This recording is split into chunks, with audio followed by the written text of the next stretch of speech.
এদিকে রাজধানী জুড়ে ঈদের জামাতে শামিল হতে ঢল নামে সর্বস্তরের মানুষের। ধনী গরিব সবাই দাঁড়ান এক কাতারে।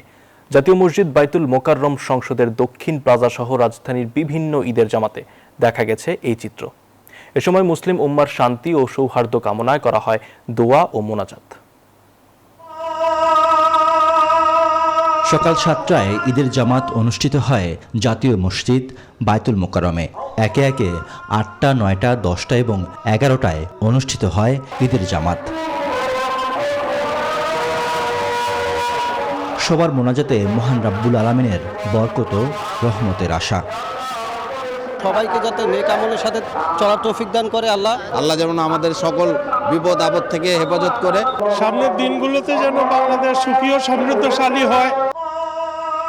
ঈদের জামাত অনুষ্ঠিত হয় জাতীয় সংসদ ভবনের দক্ষিণ প্লাজায়। অংশ নেন জাতীয় সংসদের স্পিকার। বর্তমানে মধ্যপ্রাচ্যে একটি যুদ্ধ শুরু হয়ে গিয়েছে।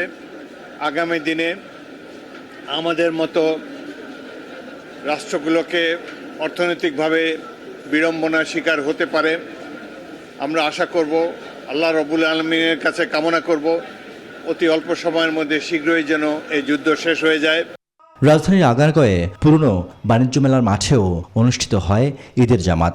উত্তর সিটির প্রশাসক সহ নামাজে অংশ নেন সর্বস্তরের মুসল্লিরা। বাসযোগ্য একটা নগরকে উপহার দিতে সকলে সহযোগিতার মধ্য দিয়ে এই প্রচেষ্টাকে আমরা বাস্তবায়ন করতে পারব। এদিকে ঈদের জামাত শেষে অনেকেই আজিমপুর সহ রাজধানীর বিভিন্ন স্থানে স্বজনদের কবর জিয়ারত করেন। আত্মার শান্তি কামনায় করেন দোয়া মোনাজাত। রিয়াজ সুমন, নিউজ 24, ঢাকা।